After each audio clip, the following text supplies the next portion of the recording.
Good morning, everyone. It's Katie Crysdale here from Lakeview Aquatic Consultants. Welcome back to your Aquatic Industry Insider. So in this week's video, I'm going to be doing something a little bit different. I'm going to be talking about my experience at the World Waterpark Association annual conference and trade show last week, October 8th to 11th, 2024 in Las Vegas, Nevada. The reason I'm making this video is because I've spoken with a number of Canadians over the last couple of months who are really interested in hearing more about my experience at this annual conference. And I'm very happy to answer questions. I'm very happy to talk to people one-on-one, but I thought it might be easier to do this vlog style video and lay out everything about the conference in a very methodical way. So for those of you who are interested in attending and who do know that you will need to go through a municipal or organizational approval process, you'll have all of the information available in this video, along with my personal opinion as to whether or not I think this is a valuable conference for aquatic professionals,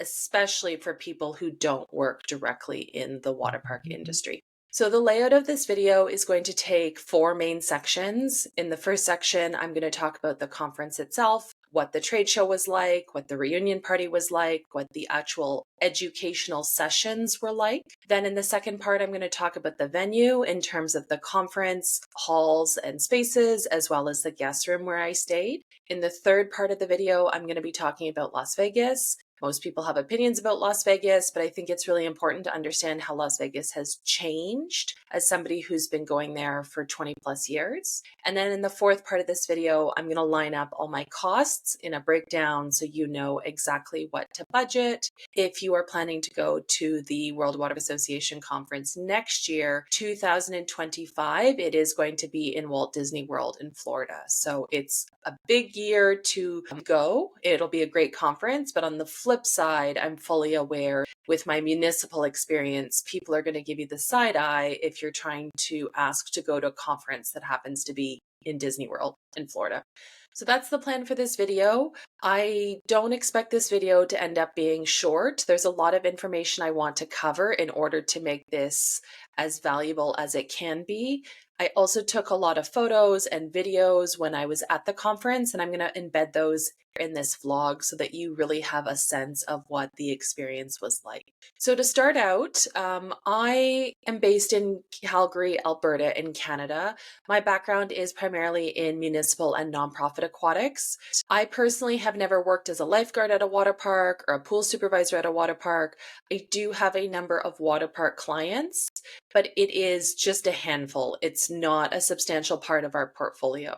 So the first question people asked me when I mentioned that I wanted to go to the World Waterpark Association annual conference is, why would you go to a conference for water park operators if you don't work in a water park? To zoom out here for a moment, I feel it's very important as a professional in the aquatic industry, or any industry for that matter, to continue professional development and education, to become a smaller fish in a bigger pond. And over the last number of years here in Canada, there has been a real drop-off, in my opinion, in the quality of aquatic education in terms of professional development, conferences, and trade shows. I co-chaired and I was on the organizing committee for one of the big name conferences here in Alberta for recreation professionals for the last 5 years. I really enjoyed attending that conference. I really enjoyed assisting with that conference, but there is not an aquatics stream, and the quality and caliber of sessions that we would get relating to aquatics were really, really basic, in my opinion, as somebody who has 10 plus years of experience managing facilities and 20 plus years as a lifeguard and a swim instructor. That is my experience here in Alberta. I know there are some other conferences in British Columbia biannually. In Ontario, there is a recreation conference with an aquatic stream. In the United States, there are conferences with aquatic themes. Be that as it may, where I'm at with the conferences that I've attended in Canada and the US, I was pretty dissatisfied with what I'm looking for in terms of the caliber of furthering my own knowledge and education. And so the World Waterpark Association had come up a number of years ago as something that I really wanted to do. Last year, 2023, I looked seriously at going, but the location, New Orleans, was a little bit harder to get to and not a top choice for me. When I heard it was going to be in Las Vegas, they announced the subsequent location at the end of the current conference. So at the end of 2023, I put it on my calendar that in 2024, I wanted to join the association and attend the conference. A quick note before I jump into talking about the layout of the conference. I did choose to join the World Waterpark Association back in May of 2024. Maybe that's not the right choice for everyone. There is going to be the option just to pay for the conference on its own as a non-member rate, which I will get to a little bit later on. But for me, as a person, as a consultant employed by a company, it made sense to join the WWA, which is how I'll refer to it here on out. So I joined WWA back in May. My membership fee was $599 US. And so far, I've been very satisfied with that membership. It entitles me to join webinar meetups. It entitles me to receive a monthly magazine that's very high quality. I've got to tell you, the magazine that you receive is very high quality. It's this beautiful glossy magazine with tons of pictures, tons of articles. It is not just, sponsored content, SponCon. I swear I just get through one of these magazines and another one shows up. They come by mail. This is the issue received at the convention last week. Really, really thick. So I've been very satisfied already, just a few months into my membership with WWA. There's the magazine, there's webinars and events, there's discounted registration for the conference. There are many other perks, but I realize that the membership may not be possible for everyone. So I want to get into talking about the conference itself. Let me start by talking about the price. So in addition to the $599 WWA membership I purchased back in May, I did do the early bird supplier registration for the WWA conference, and that was also $599 US. I will put the prices on the screen. There are a number of pricing models depending on whether you are considered a supplier or a park. So that is a little bit different from other organizations that I've belonged to. You are very much segregated by supplier or park, whether you work at a water park, manage a water park, own a water park, and that makes it very transparent on the show floor or at the conference, who's who in the zoo, so to speak. But it was a bit confusing when I went to pick up my badge because although I am a consultant, although I do work with different types of organizations, I do not consider myself a supplier, and that's the category that I fit into at the conference. I would consider myself an independent attendee who's not affiliated with a water park, but that's just how they have things set up. Everything I'll be talking about in this video, I will link to in the video description box so that you can have a look at everything that I'm talking about here. I paid the show fee $599 US for the full 3-day conference, which ran Wednesday, October 9th, Thursday, October 10th, Friday, October 11th. And I should say, as a part of that, the $599 is only available to people who are staying at the conference venue hotel. So this was hosted at the Paris, Las Vegas.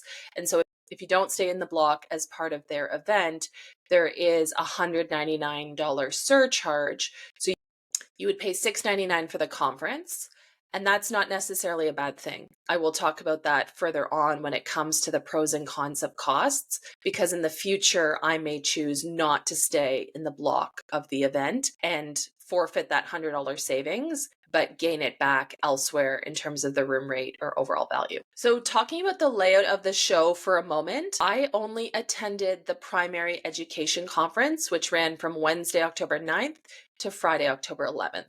I do want to say that if you are looking for further training, I really loved that there was a ton of pre-conference sessions available on Monday, October 7th and Tuesday, October 8th. Now, I know that not everybody has the ability to leave their pool for 3, 4, 5 days and be away from their family or their routine, but I really appreciated that there was tons of options in terms of really getting a lot of value at the conference, even before we started the session. So I flew down to Las Vegas on Sunday, October 6th, so a few days before the conference, just based on some other things. I picked up my badge for the conference on Tuesday, October 8th in the afternoon because the event space at the Paris was already set up because of these pre-conference sessions. It was very smooth. There was no line.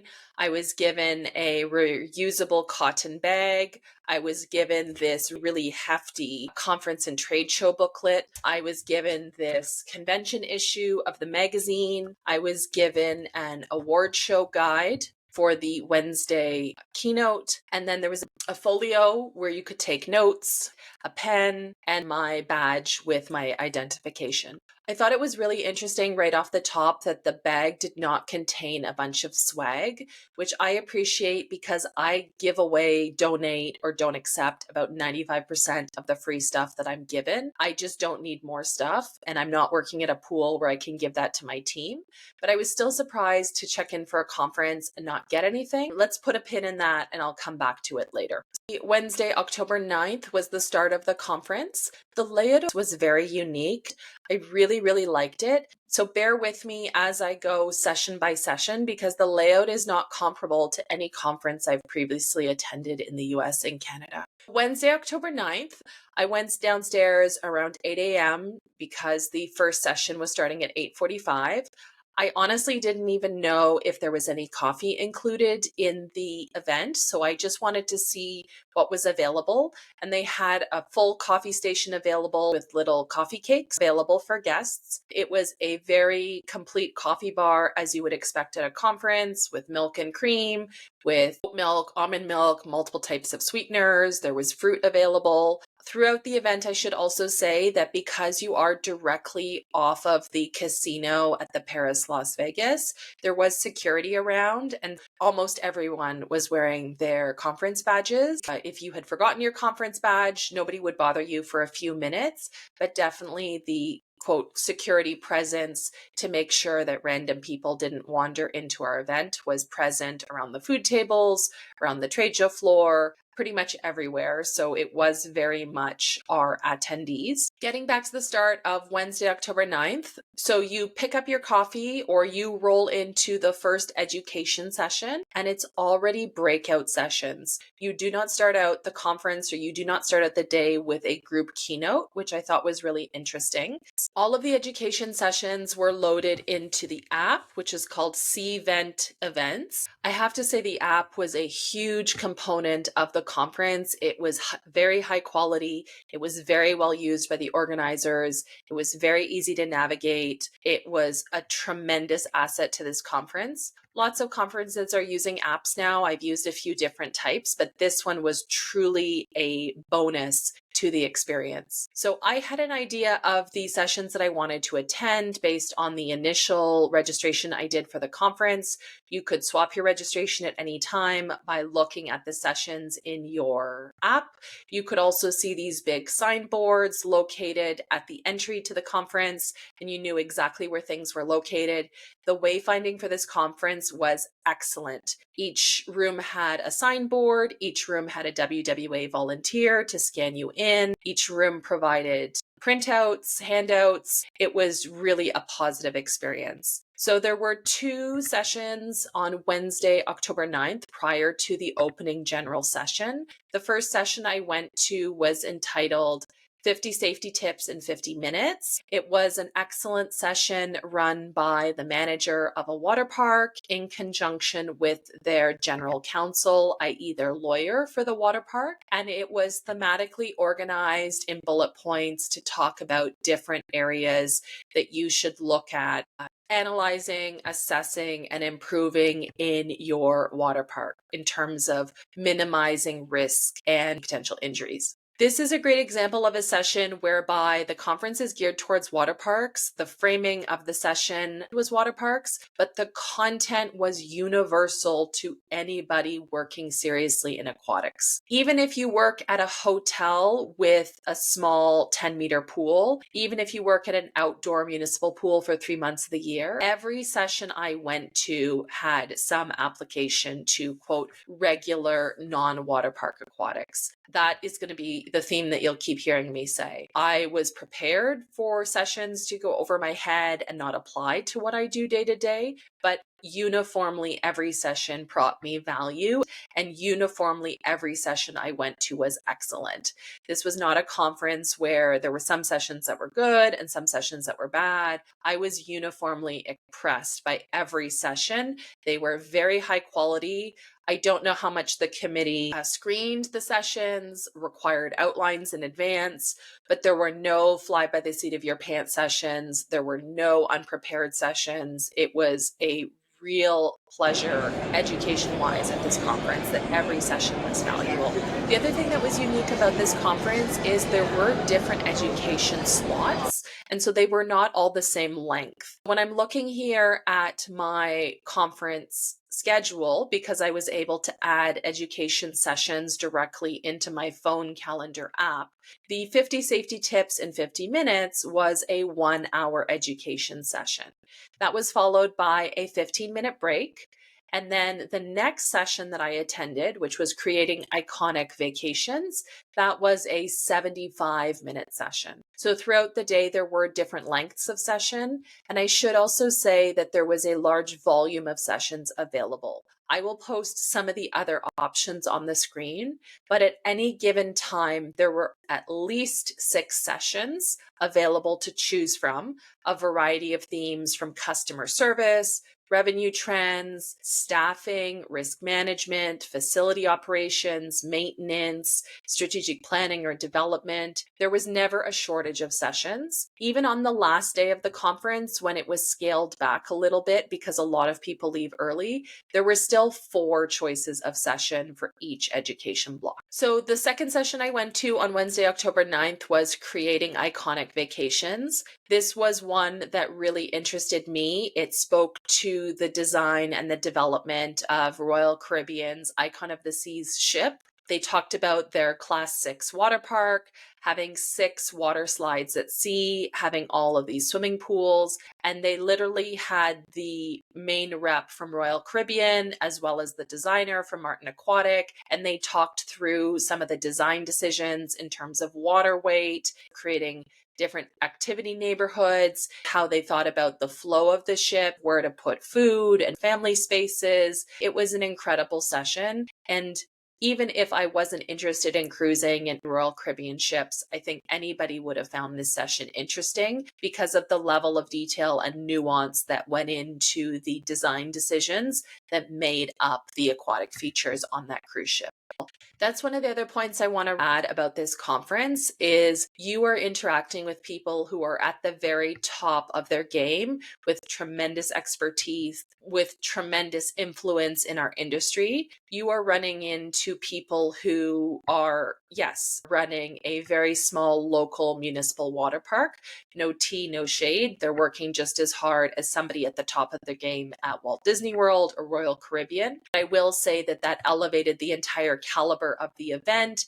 From that 75-minute session, creating iconic vacations, we went to the opening general session. So this is one of the few times everybody collected all together in a ballroom, and there was a traditional presentation of awards, a welcome from the president of WWA, and some general information about what to expect. The opening session was very well curated. I have never been to a conference that took such care in terms of queuing up the awards properly, having music, lights. It was rarely a party atmosphere. It was a very, very positive experience. They kept the awards to a minimum in the sense that there were probably 20 people or organizations that won awards, but they had their talking points queued up, they had the photographers and the awards queued up. So what I have seen turn into a 2-hour session that everybody is politely clapping through was kept to a very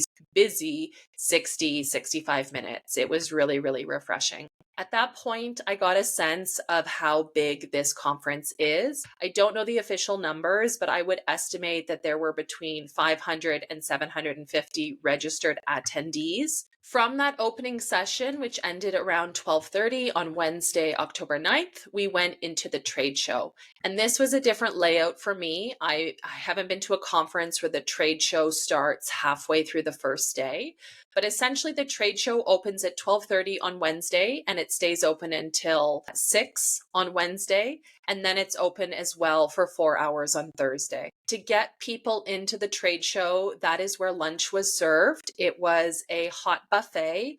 I was expecting it to be more snack foods that you could carry around a trade show, like maybe skewers and sliders. It was full hot food. There were pork chops, lemon fish, mashed potatoes, roasted veggies, green salad, cannoli. There weren't a ton of sitting tables. So I took my food out of the trade show back up to my room to get a little bit of a break, and then came back down at 1:30 once the crush of people had made their way through the 2 food tables at the back of the trade show. I will say at the trade show, they did scan your badge for food to keep it controlled as to how many people were passing through the food line. You could take 2 plates of food as you were passing through. These were very large plates. You could heap all of your hot food on your dinner plate and then take a side plate of bread and desserts. But it was interesting that you had one attempt to go through the food line. I was a bit worried about that. I didn't realize there would be more food later. So from 12:30 to 1:30, I took a little bit of a break, ate my food, came back and really started to walk through the trade show. With the trade show, I was so impressed with the quality of the vendors, the quality of their booths. There was tons of freebies and swag. So that's where you could have easily filled up a grocery bag with freebies for your staff. You don't have to worry that there was nothing included in your registration bag. Everything ranging from candy, pens, wristbands, stuffies, coasters, little things to put on your desk, widgets.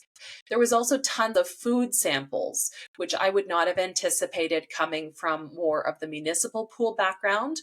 But as I learned throughout the conference, food and beverage, F&B, is a huge component of water parks. And so understandably, there was a large variety of samples available. Brands that you know, like Dippin' Dots, as well as brands that I wasn't familiar with, like 40 Below, which is a Dippin' Dots knockoff. Oatly was there, showing their non-dairy frozen yogurt. There was at least 3 slushy companies that I tried, a caffeinated slushy, a fruit slushy. There was the most amazing pretzel guy. There was jerky, so many food samples, and people were very generous in their samples. And if you wanted multiple samples, they would have given you multiple samples.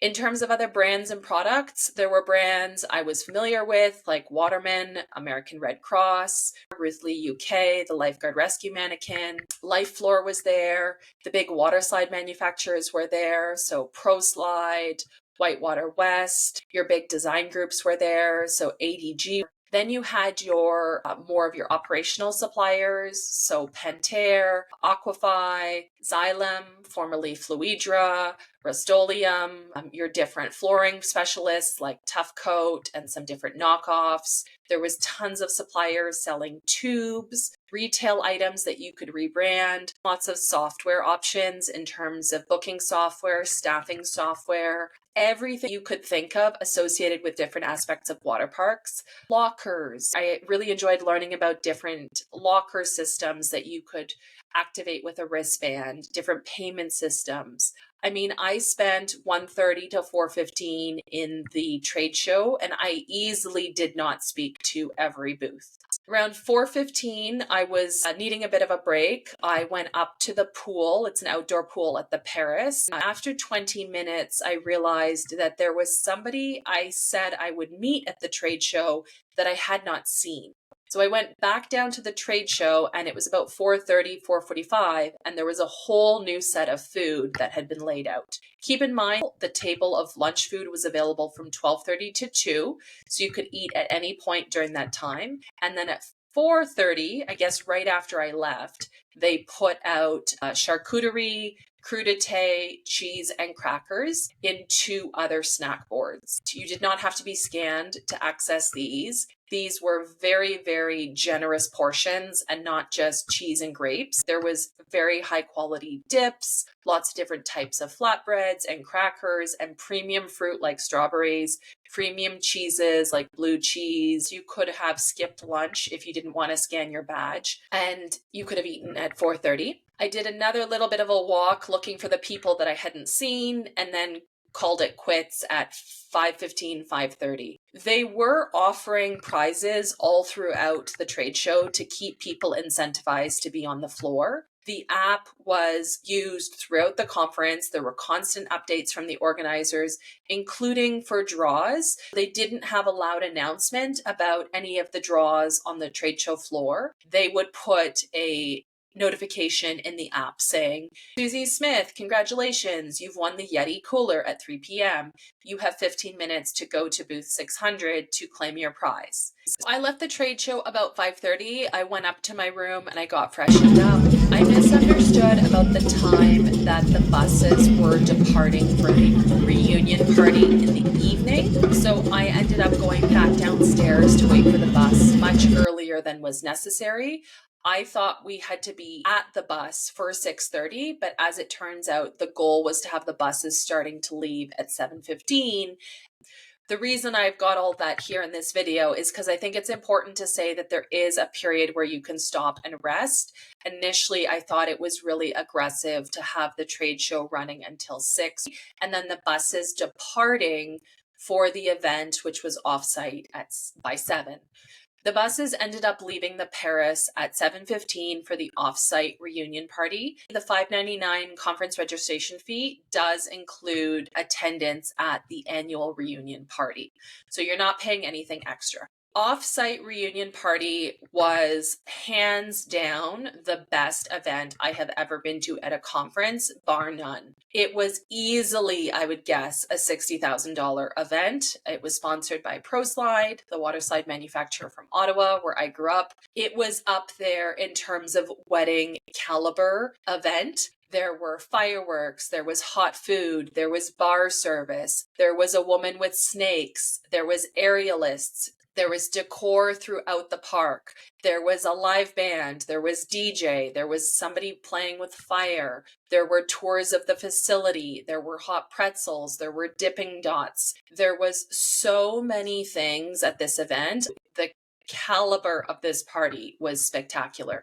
They had it at Cowabunga Canyon Water Park. It was closed for the evening. Their staff were supporting the event, and then all of these vendors were brought on site for the entertainment, the food and beverage, the decorations. They had fog machines. I don't drink alcohol, but for those people who care, when you showed up, there was one free drink given to you. I think it was like a pineapple punch type thing. When you walked into the park, you had your event badge scanned, and then you were given 2 free drink tickets on your wristband. And there was bars where you could buy other drinks, but essentially you got 3 free alcoholic drinks.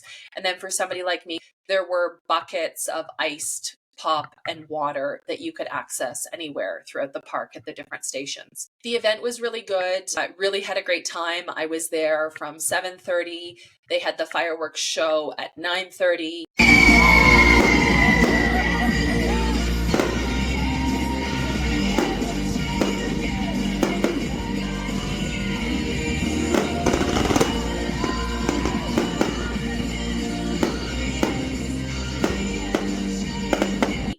Buses going back to the hotel throughout the night, and I departed maybe around 10 o'clock. The event was ending at 10:30. The only thing I will say about the event, as well as the conference in general, is that it was hard to meet people if you are not willing to put yourself out there. So you would have to make an effort walking into an education session to talk to the people on either side of you.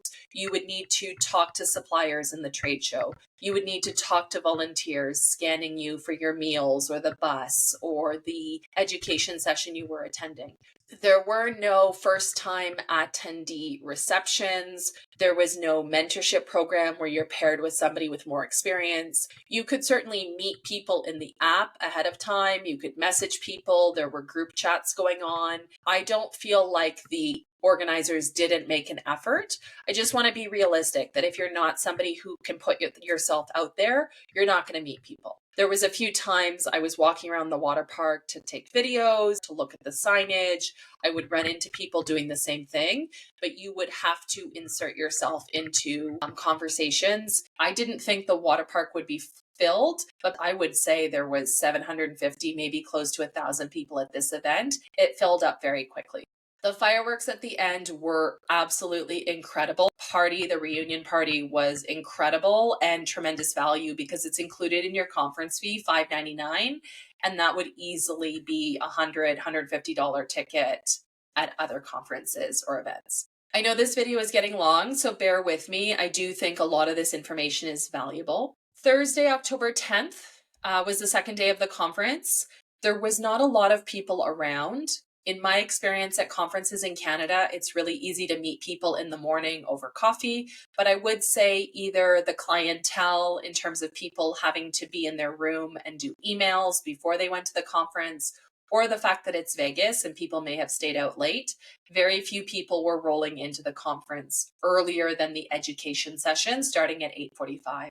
There was coffee service available starting at 8 a.m. It was different food on the second day. There was a banana loaf, a chocolate loaf. I believe there was yogurt cups and bananas. The first session I went to on Thursday, October 10th was entitled Designing a Successful Mix of Water Rides and Attractions. I didn't really know what to expect from this. I was a bit concerned that it would be very sales oriented because it was led by a major water slide manufacturer. But this was a phenomenal panel led by a designer who introduced us to different individuals who run parks, and they all talked about their expansion process. And so although it was certainly sponsored by a company that probably sold the water slides to the individual parks, it was completely unbiased. It was completely educational. It was not just SpawnCon, so to speak. I learned about different types of parks and how they were working to grow their existing footprint by interior renovations,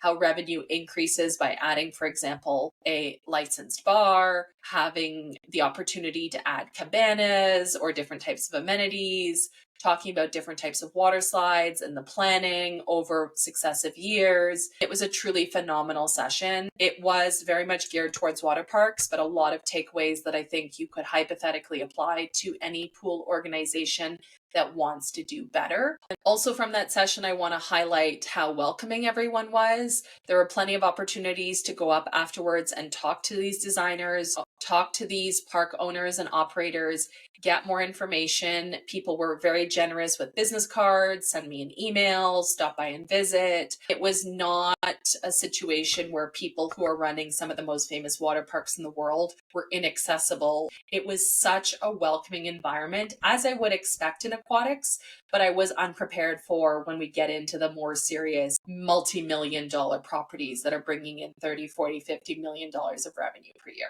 From that opening education session, then we went into the keynote. The keynote for the conference was approximately an hour, and it was hosted by Darren LaCroix, who is a motivational speaker from Las Vegas who travels internationally. This session was entitled All In, the Unstoppable Power of Commitment. This was hands down the best keynote I've ever heard in terms of the caliber of the speaker, the entertainment value, the takeaway, the pacing. It really hit home for me, particularly what he was talking about. But you could tell this was not an inexpensive speaker.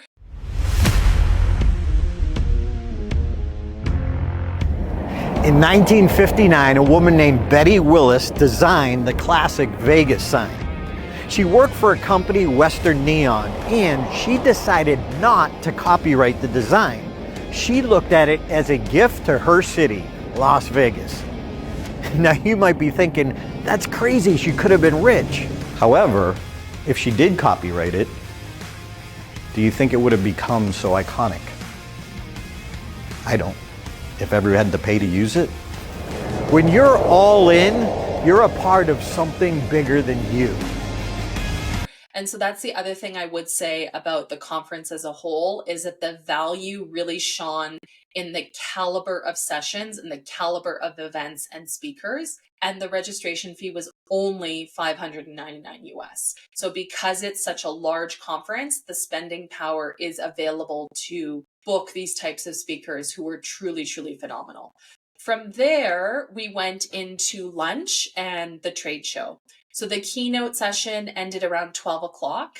The trade show opened at 11 a.m. and ended, I believe, around 5. So if you didn't want to go to that first morning education session, you could roll into the keynote and then go straight to the trade show. Or I did see some people skip the keynote and they went to the trade show. And that is because the trade show was very much set up that I saw people having very extensive conversations with suppliers about what I'm sure were multi-million dollar projects. At other trade shows I've attended in the recreation industry, it's more of a quick conversation. Let me take your business card and we'll talk about something later. Here, the bigger suppliers, like especially like the water slide manufacturers, the wave machine manufacturers, they had chairs and tables with models and software set up. So people would literally probably spend 45 minutes talking through ideas that they had. And then those companies would go back and mock up some plans that they would send you via email. Very, very informative if you are new to capital projects or how expansions and renovations take place, or even being able to talk to different suppliers about their products, the installation requirements, the costs. The trade show was extremely valuable for me, even as somebody who was not looking to buy a particular product. The lunch was served in the trade show again. It was located at the back. They scanned your card. This second day, there was a bourbon chicken, cornbread salad, coleslaw. There was always green salad, bread, and butter. I believe there was key lime pie, brownies, banana pudding. There was another protein that I'm forgetting. So the food, I would say, was not the best in terms of the execution. It was kind of bland. I would say it was even blander than cruise food, but it looked appealing. There was plenty of it. And if you didn't like the hot food, I didn't love the hot food at lunch, there was another snack table coming out in a few hours. So you're definitely not going to starve. I had my lunch in the trade show. I sat down at a table and I talked to a number of people. One facility that was putting in the first Ninja Cross exclusively in Florida. So really interested to hear about that. Spoke to a water park manager down in Montana, not too far from me. So if you put yourself out there, you can meet lots of people at your lunch table. Then I walked around and I visited with Life Floor, been a long supporter of Life Floor, talked with a few other people. It was really, really beneficial. I was on the trade show till about 2:30, 3 o'clock, took a little bit of a break to go sit by the pool, and then came back for the last 2 education sessions of the day. The session I went to first at 3:30 was called Riding the Wave, Harnessing the Business Potential of Surf for Water Parks. Surf lagoons, surf parks, wave gardens is a growing part of our sector that I know very little about. I've seen bits and pieces of it in terms of project announcements, newsletters, and so this was a session I definitely wanted to attend. This was what they called a panel, but I would say was more of a group presentation. Throughout the WWA show, there were many, many panels where there were multiple people assigned to the session. And I have had very bad experience with panels at other conferences where people have not prepared their speaking notes. They don't have PowerPoint to support their points. One person at the table hijacks the discussion. The session ends up running late. You don't get any information out of it. And that was not the case with these panels at WWA. At every single one I attended, there was a moderator with a clear control of the session. There were PowerPoint slides that were well organized, that people had clearly practiced for and clearly created themselves. And the session was very dynamic and very informative. And so this particular session was a mix of Wes from Stargard Elite, who is developing the first lifeguard program for surf parks, like inland surf parks. It was also a mix of a guy who is a natural ocean surfer who got into developing surf products 25 years ago, a designer from, I think it was Whitewater, their Epic Surf, selling it to different facilities and talking about different projects around the world, and 3 people, and then the moderator, Josh Martin from Martin Aquatic, who was leading the conversation. And we went through the costs, the operation, the planning, the revenue. I was frantically writing notes. And at each of these conference sessions, they also hand you a booklet of printed out slides, which I know is not very popular in our digital day and age. But when you are really learning about a topic and trying to keep up, being able to write down your notes adjacent to the slide that is presented on the screen is extremely valuable, I have to say.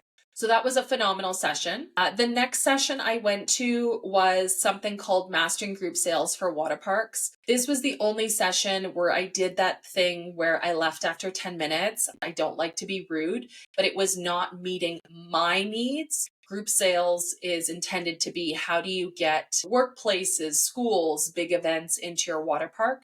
I'm sure that information is very valuable for water park operators, but for me, when I looked at my watch and there was 45 minutes left and I was not enjoying the session and there were other sessions I really, really wanted to attend, I hightailed it out of there and went to a session organized by Surf Central. Surf Central is an advocacy group for the different surf projects, and that was an extremely valuable session for me as well, because they took us through the different types of waves, the different types of equipment, the different types of projects that are under construction, that are already open, some of the legacy issues with surf projects in terms of water quality, the marketing, the demographics, the growth. It was a truly phenomenal session for me in terms of lots of things that I need to take away and read more about.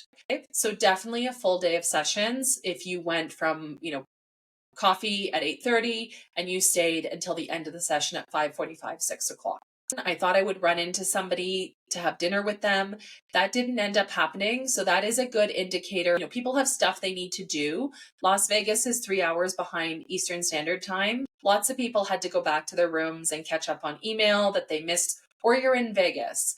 I'm a bit blasé about Vegas. I've been there many, many times, but I recognize for a lot of people attending this conference in Vegas is a big appeal for them. And so people scattered very promptly at 5:45. Plus the trade show ended on day 2. Definitely on the second day, I would say from 2 to 4 p.m., the trade show was pretty quiet. You could still walk through and talk to people, and the booths were still very welcoming and fully stocked and fully staffed.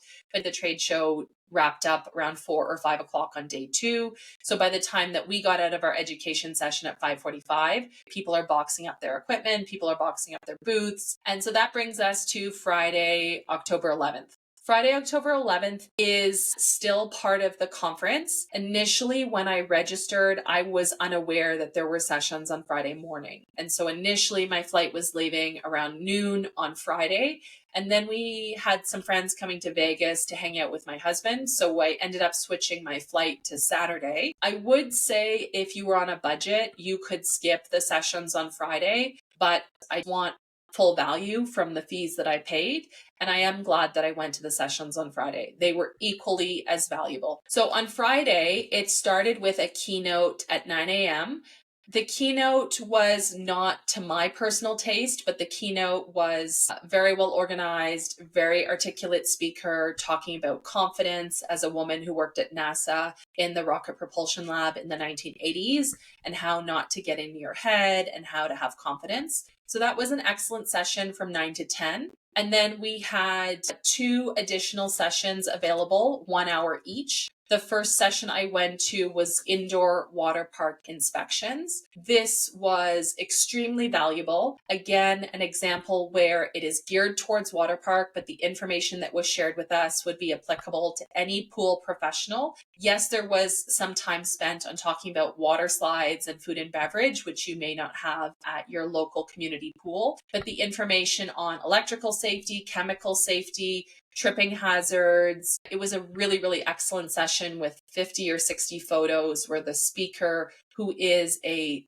auditor for insurance companies and legal claims, talked about different things that he's seen, and I learned a lot. It really opened my eyes. And then the last session of the day was a session entitled Drive Results with a Sustainable Open Water Recreation Destination. So I also didn't really know what to expect from this session. There were fewer sessions on the final day. There were only 4 sessions to choose from. And so I probably picked this session because it was the most interesting to me out of sessions that I wasn't necessarily interested in. And that's where I'm saying a lot of people skipped out on the last day because they wanted to be home for the weekend. So they took a morning flight and skipped out on the last few sessions. I would definitely say the morning keynote, they had us in a smaller ballroom. I think it was only set up for 250 to 350 people as compared to the other keynote session, which was easily set up for 750 people to attend. But this last session was also very valuable. It was talking about how you can activate or amortize on lakefront areas. So if you're a municipality with a public park or campground with open water, how can you use an inflatable obstacle course or different equipment to add revenue to your location?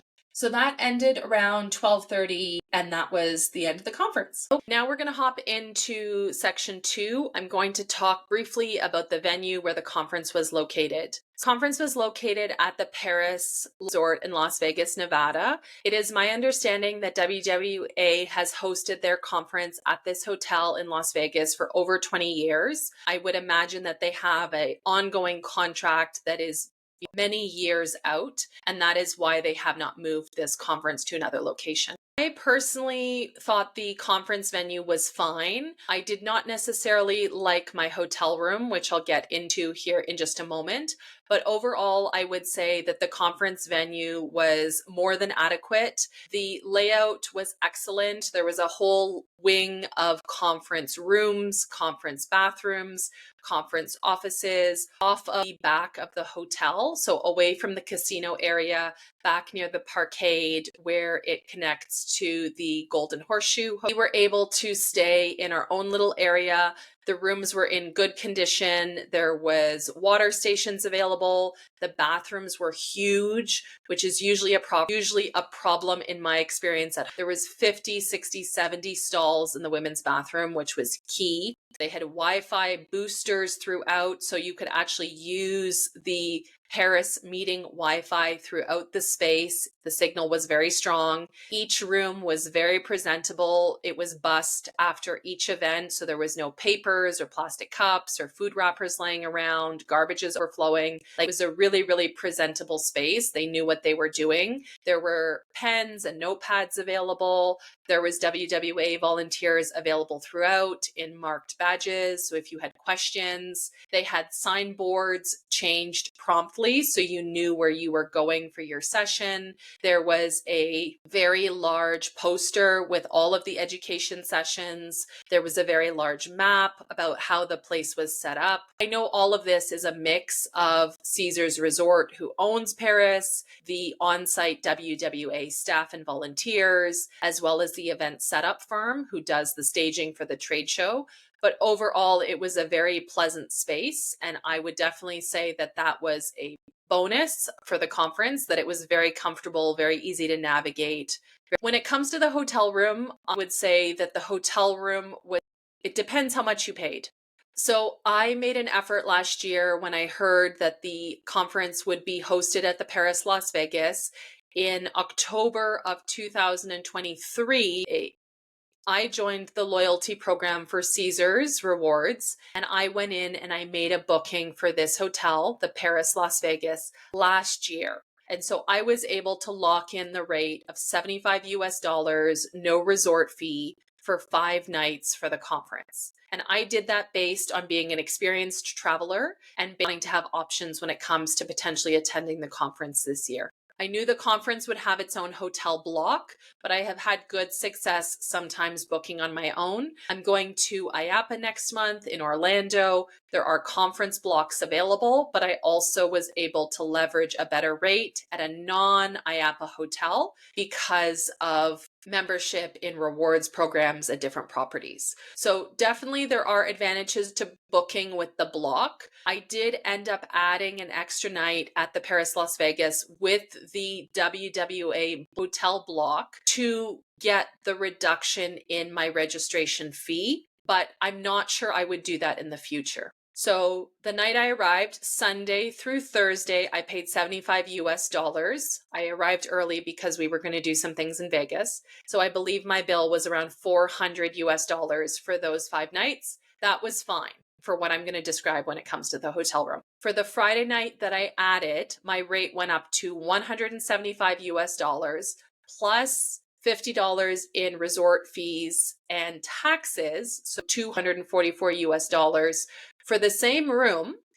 That did get me a $100 discount on the conference registration fee, so it evened out.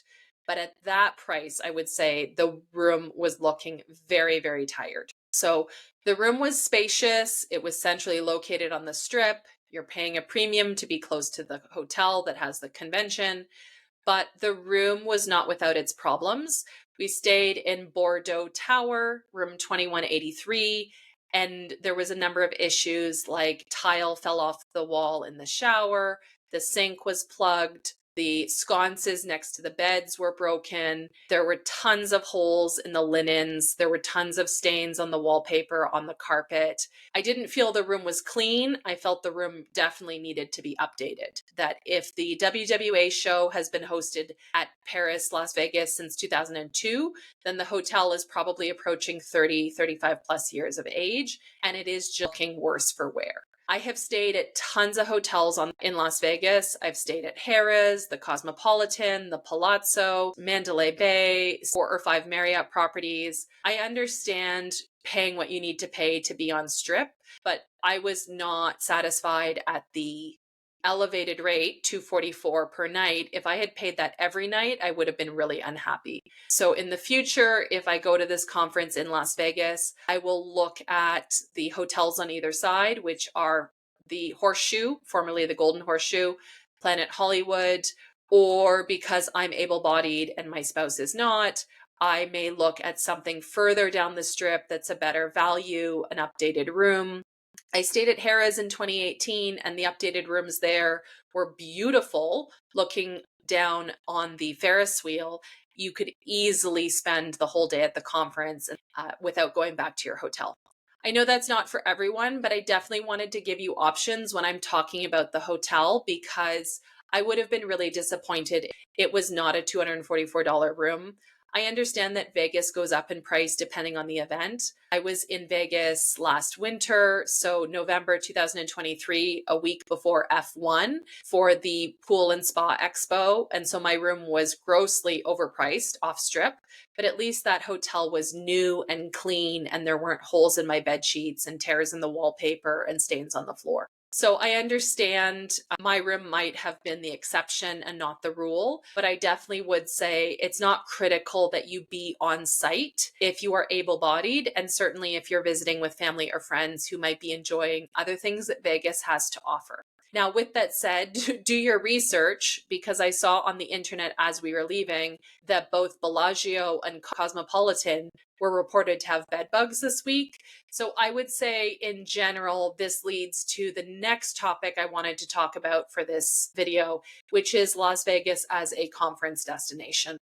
I've been going to Las Vegas since 2006. I would estimate that I've spent at least 30 days in Las Vegas.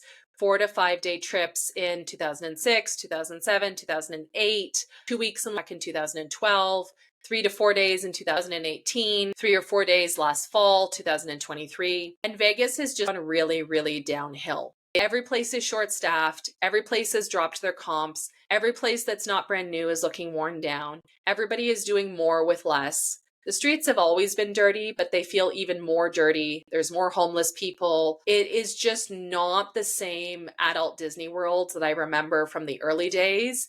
Even back in 2018, I started to feel that shift when I went down for a few days to visit with my friend. It was her first time in Vegas. She was a gambler from one of the casinos in Connecticut. That's why she wanted to stay at Harrah's. And she didn't get any comps at all for her gambling in Connecticut. I was happy to stay at Harrah's because I got a beautiful renovated room for 65 US dollars. I got $200 Canadian flights down to Vegas. I paid for a couple of meals. I had a great stay. But she said at the time, her experience, they were there for a week. It was very expensive. She got almost no free drinks, almost no free play. And that was sort of the beginning of what you're seeing now in 2024. If you've never been to Vegas, it can be fun to go. If you've been to Vegas, for me personally, I'm done with Vegas. I will go to the WWA show in the future if I really want to, but it's not an appeal for me. In fact, it's a detraction that I think I would make an effort to go to the off years of the WWA show. Every second year, the show is in Vegas, and then every alternate year, the show is somewhere else. So last year, the show was in New Orleans, and next year, the show will be at Walt Disney World. So I will do something similar for Walt Disney World. I will go in the next month, a year in advance, and I will pre-book a hotel that I would like to stay at Walt Disney World. And I will go in and pre-book a hotel that is refundable, or I only have to put down a small deposit to lock in the lowest possible price for hotel accommodation at Walt Disney World during the WWA show in 2025. The dates have already been released. It is later in October, closer to Halloween. So I will lock in a hotel so that we have options. And then when registration opens up for the WWA show with the block hotel, I will consider at that point whether I want to stay at the block hotel, or there may be multiple hotels available. It will depend on where the conference is hosted. I heard a rumor that it is going to be at the Coronado Springs, but I don't know for sure. There's many venues at Walt Disney World that could host this type of event. And if you haven't been to Walt Disney World, there is free transportation within the property. So it would be no issue to stay, for example, at the Grand Floridian or to stay at the Polynesian. Even if the event is at the Coronado, that transportation is free and really easy to get around, especially if you're planning to take your family. Another thing you may want to do if you're planning to go in 2025 is book a second room. So my husband had actually booked a second room at the Luxor because he thought that some friends would be going to visit and hang out with him in Vegas during my conference. We ended up releasing that booking about 2 weeks ago. There was a 10% deposit, like $50 or $60 to hold the room for several months, but that was fully refunded and it locked in a much lower price than when his friends were starting to look at the current rates in the summer, which for Vegas had spiked substantially. So I want to wrap up this lengthy video. In this video, we've talked about the conference itself and the sessions. We've talked about the venue, Paris Resort Las Vegas, and we talked about Las Vegas as a conference destination. Lastly, I want to talk quickly about the overall value of this conference. In case it wasn't clear, I had an amazing time at this conference. I would hands down recommend this to any aquatic professional who's looking to expand their knowledge base about different aspects of the pool industry. You do not need to work at a water park to find this conference valuable. If you do not want to become a member, you could just pay the non-member fee for the conference. But when I look at the overall cost, I think this conference is a tremendous value, and it is definitely far superior to, unfortunately, some of the Canadian conferences that I've been to recently. So even if we look at the price that I paid, where I paid $599 US dollars to join WWA, I paid $599 US dollars to attend the conference itself. My flight was around 400 Canadian. My hotel was basically, let's call it 500 US dollars. I was there for multiple nights that were not associated with the conference, but I would need to be there at least 2 nights at the $240 rate. The only other expenses that I really had were my cab from the airport to the hotel, which is a flat $25 rate on Strip. So let's say $30 each way, so 60 US dollars. And then I would have purchased one meal the Thursday night or lunch on Friday, depending on the conference. Now, I will say with those snack tables on Wednesday afternoon and Thursday afternoon, I did make myself a little charcuterie plate because they did not scan your badge. So you could eat the charcuterie in the trade show, and then you could go back for another plate. There was plenty of food. You were not shortchanging anyone. So both times I made charcuterie plates that I took up to my room where there was a mini fridge, and I was able to hold on to that food for lunch on Friday or snack on Thursday night. I did end up going out to dinner with my husband and some friends, but if you didn't have dinner plans, you could have saved some money that way if you really needed to. Wi-Fi was included in the convention area. The Paris meeting rooms had free Wi-Fi if you requested the code from the conference organizers. The Wi-Fi in the room was included in the resort fee with the hotel room. I did have some issues with the Wi-Fi during the nights when I was staying at a discounted rate. So I did have to call and have my computer devices manually added to the network, but I did get free Wi-Fi. So overall, the cost of the conference was in the same range as what I would expect to pay for a conference in Canada. And I would say it was double the value, hands down. I am already planning to go to the WWA show in 2025 in Walt Disney World, not only because the conference has been extremely valuable for the connections that I made and my own personal development, but also because of my own personal interest to go to a conference at Walt Disney World. I expect it will be very high quality venue, very high quality service. And I'm already looking forward to the reunion party, which will be hosted at either Blizzard Beach or Typhoon Lagoon. The last thing I wanted to mention, I cannot stress enough how valuable the app was. The app was really, really excellent in terms of being able to create a profile, to direct message people, to navigate the venue, the sessions, to add sessions to your calendar, the communication. If you turn on notifications, the committee was actively messaging attendees throughout the day, reminding people when things were starting, what was going on. The app was a real benefit. And the other thing I want to stress is the caliber of people you're going to meet at this event. There were regular lifeguards, regular pool supervisors, regular park managers. But if you want to rub shoulders, for example, Alex Ojeda was there. If you don't follow Alex online, he has 4 to 5 million followers for his water park and water slide content. Nicest guy you will run into, not pretentious. I spoke to a number of PR firms, marketing firms that work with people like Alex Ojeda and partner them with water parks. The manager of Baja Bay was there. The acting duty manager for Walt Disney World Water Parks was there. The founder of Life Floor, the founder of ProSlide, the founder of Martin Aquatics was there. You're going to run into the president of Ruth Lee. You're going to run into the founders of different softwares, the principals of many different companies. If you want to get in the room with people who are decision makers and change makers for products that you might need or things that you want, this is that show for access. And nobody was gatekeeping. You could walk right up to Rick from ProSlide or John from Life Floor. They were walking around like regular people. It was a big conference in the sense that you might have to hunt somebody down.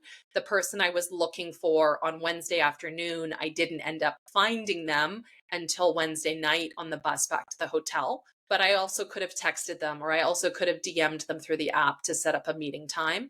And some of these suppliers also had the opportunity in advance through their website or through their social media to set up a one-on-one session. So if you wanted to meet, for example, with Murphy's Wave, you could book a time slot through their website, through their app in advance of the trade show if you knew you were going to have a finite amount of time. So I think I've covered everything. Thanks so much for making it to the end of this lengthy video. I hope that it has provided a resource that you can come back to if you're doing your own justification to attend this type of conference.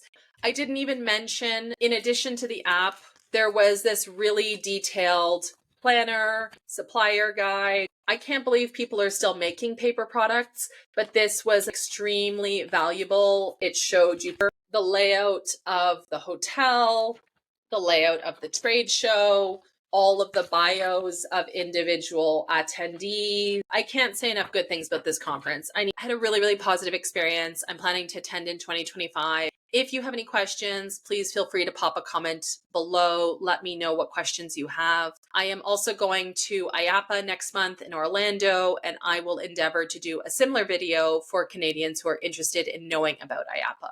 Thanks so much for being here, and I'll catch you in the next video.